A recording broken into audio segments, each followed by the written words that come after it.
$7.4 billion. That's the valuation of Huntington Bank shares all-stock deal to acquire Cadence Bank.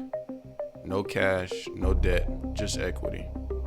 This isn't just another bank merger. It's part of a bigger pattern that's shaping how regional banks are adapting to survive. Today, we're breaking down what really happened, why it matters, and what we can learn from the move. Here's the breakdown. Huntington's buying Cadence in an all-stock transaction valued at $7.4 billion. Cadence shareholders will get 2.475 shares of Huntington for every Cadence share they own.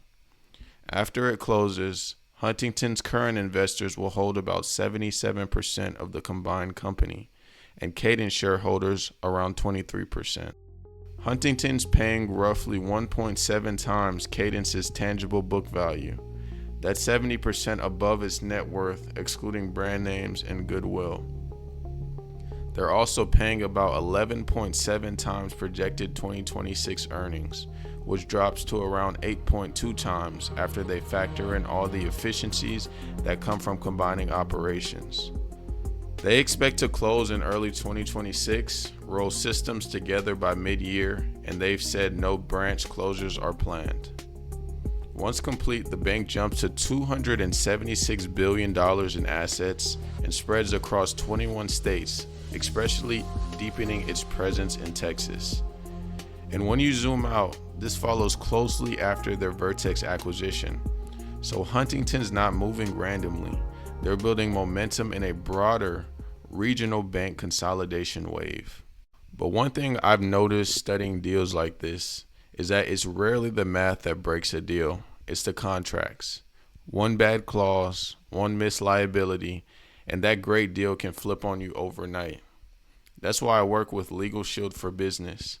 They make it simple for entrepreneurs and deal makers to get real attorneys reviewing their contracts without five-figure legal bills. If you're buying, selling, or scaling a business, I'm opening up a few strategy calls where I'll walk you through how to protect your next deal the right way before you sign anything.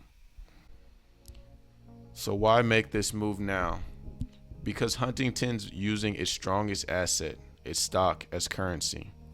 When your share price holds value, it's often smarter to expand through acquisition than to build new branches from scratch. It's the same principle at any level.